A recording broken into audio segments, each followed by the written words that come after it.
네, 안녕하세요. 오늘은 주택임대차 보호법의 보호 대상과 대항 요건에 대해서 알아보겠습니다. 일단 임대차 보호법의 보호 대상은 주거용 건물의 임대차와 등기부 등본이나 건축물 대장상에 주거용이 아니더라도 실제로 주거용으로 사용하는 거주자는 임대차 보호법의 보호 대상이 되겠습니다. 예를 들어 등기부 등본이나 건축물 대장에 창고 또는 사무실로 등재되어 있더라도 임차인이 실제로 주거용으로 사용하고 있다면 주택 임대차 보호법의 보호를 받을 수 있다는 얘기입니다. 또한 미등기 건물이나 무허가 건물도 주거용으로 사용하고 있다면 임대차 보호법의 보호 대상이 되겠습니다. 임대차 계약이라든지 등기하지 않은 미등기 전세 계약도 보호받을 수 있으며 상가 건물 임대차의 경우도 동일하게 적용됩니다. 주거용 건물인지 여부를 판단하는 기준 시점은 임대차 계약 체결 시를 기준으로 하고 임차인이 비주거용으로 임대차 계약을 체결한 후에 임차인이 임의로 주거용으로 개조하여 사용하고 있다면 임대인이 승낙한 경우에 한해서만 주거용으로 인정하고 있습니다.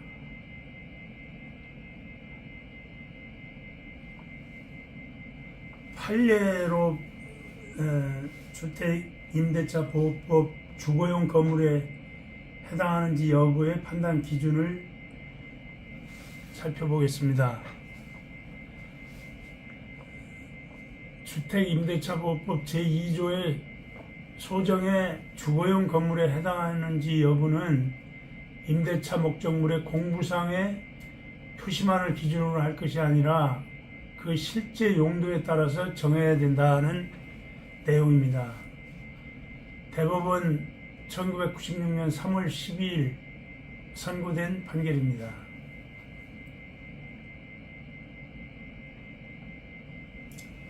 또한 미등기 또는 무허가 건물에도 주택임대차보호법의 적용 대상이 된다는 내용입니다.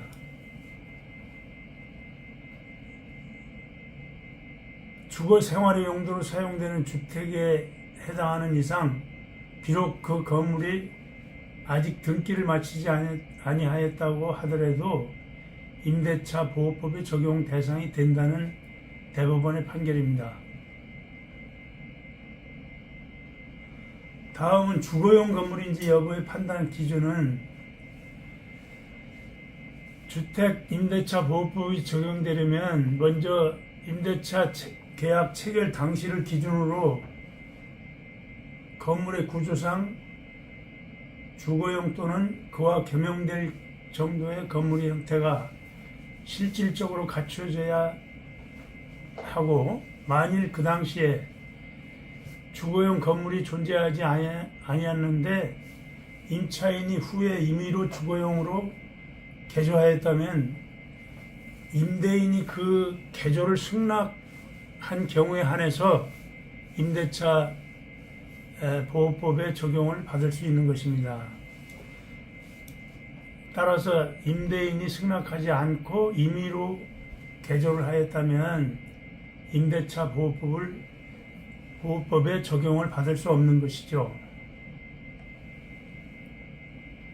다음에는 대항력에 대해서, 대항요건은 어느 때 대항요건이 생기느냐. 임대차 등기가 없는 경우에도 임차인이 주택의 인도와 주민등록을 마친 때에는 제3자에 대해서 대항력이 생기는 것입니다.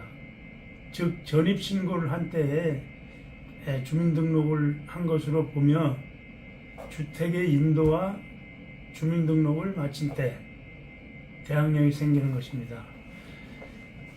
이때 대항력은 주민등록을 마친 다음 날 오전 0시부터 대항력이 생기는 것입니다. 두 가지 대항 요건을 갖춘 임차인은 그 다음날 오전 0시부터 대항력이 생긴다고 말하죠. 여기서 계약 기간 중에 임차 주택이 매매가 돼가지고 제3자의 소유권으로 이전된 경우에는 임차인은 대항력이 있을 경우에 임차권을 주장할 수 있고, 임차 기간이 만료되면 양수한 새로운 소유자에게 직접 보증금의 반환을 청구할 수 있는 것입니다. 왜냐하면 임대인의 지위가 주택의 매매로 인한 양도양수로 인해서 양수인에게 임대인의 지위가 승계되기 때문에 새로운 소유자인 주택 양수인이 보증금의 반환을 해줄 의무가 있는 것입니다.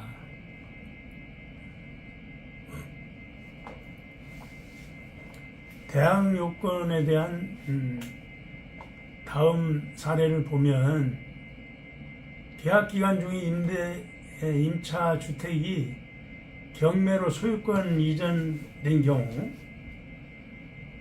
경매로 낙찰된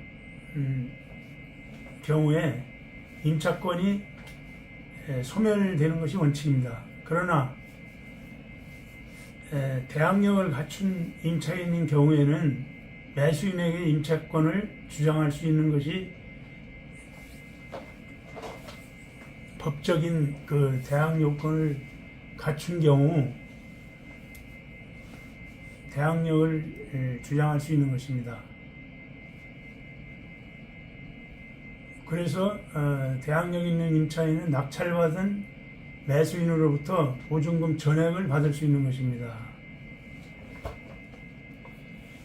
임차권은 임차주택에 대해서 민사집행법에 따른 경매가 행하여진 경우에는 그 임차주택의 경락에 따라 소멸합니다. 다만 보증금이 모두 변제되지 아니한 대항력이 있는 임차권은 그렇지 않다는 얘기입니다.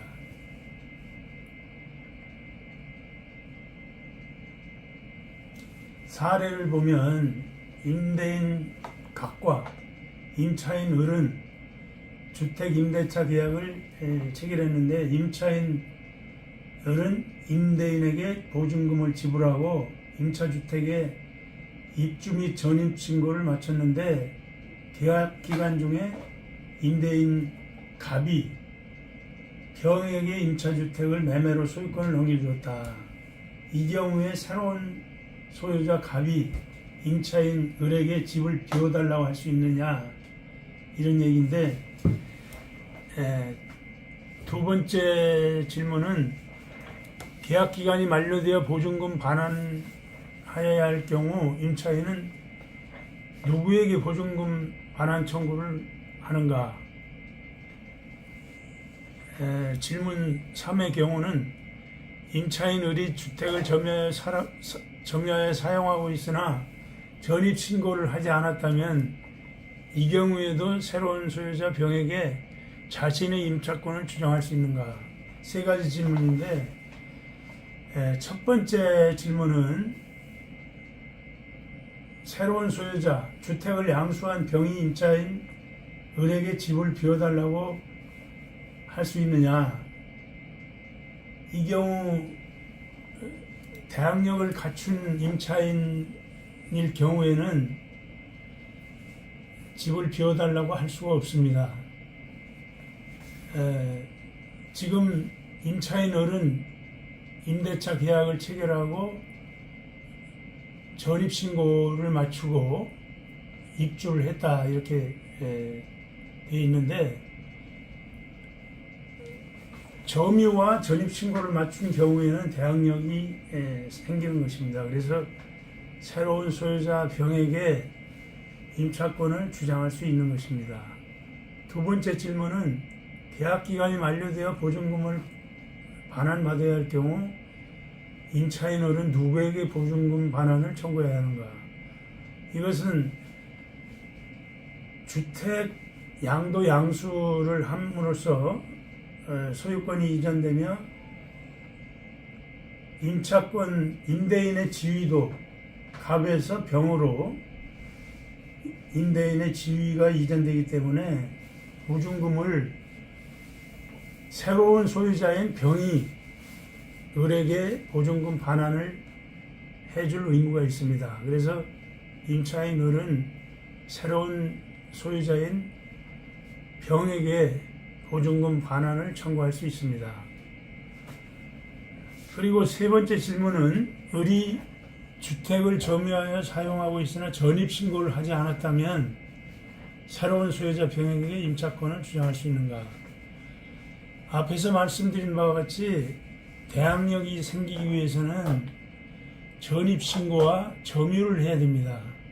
여기서는 점유를 했지만 전입신고를 하지 않았기 때문에 대항력이 생기지 않습니다. 그래서 임차인은 새로운 소유자 병에게 자신의 임차권을 주장할 수 없습니다. 다음의 사례는 임차인이 입주 및 전입신고일이 2013년 3월 5일이고 근저당 설정 접수일은 같은 날 근저당 설정이 되어 있습니다. 그러면 누가 우선하느냐? 앞에서 말씀드린 바와 같이 임차인의 입주와 전입신고일 다음 날 이길 0시에 대항력이 생깁니다. 그렇다면 저당권 설정일은 5월 3일에 발생되기 때문에 임차인의 대항력보다는 저당권에 대한 권리가 우선입니다. 따라서 임차인은 후순위의 권리자이기 때문에 대항력이 근저당권자보다 후순위이기 때문에 대항력이 없습니다. 사례 3을 보면 임차인 입주 및 전입신고일이 3월 5일이고 근저당 설정 접수일은 3월 6일이다. 누가 우선하느냐? 임차인은 입주 및 전입신고일이 3월 5일이기 때문에 대항력은 3월 6일 0시에 발생됩니다. 그러나 근저당권 설정 접수일은 같은 날 3월 6일이지만 일과 시간인 09시 이후에 효력이 발생되기 때문에 이런 경우에는 임차인의 대항력이 근저당권자보다 우선 빨리 발생되기 때문에 우선 되겠습니다. 그러니까 근저당권자보다 임차인의 대항력이 우선한다, 이렇게 볼 수가 있겠습니다. 그 다음에 연립주택의 지하실, 옥상 또는 아파트의 지하주차장을 임차하여 실제로 주거용으로 사용하고 있는 경우 임대차 보호법의 보호를 받을 수 있는가? 이것은 앞에서 말씀드린 대로 건축물 내장이나 등기상의 사용 용도와는 다르게 실제로 주거용으로 사용하고 있다면 임대차 보호법을 받을 수 있는 것입니다. 공부상의 지하실이나 옥상 또는 지하주차장이라고 하더라도 실제로 주거용으로 사용하였다면 주택임대차 보호법의 보호를 받을 수 있는 것입니다.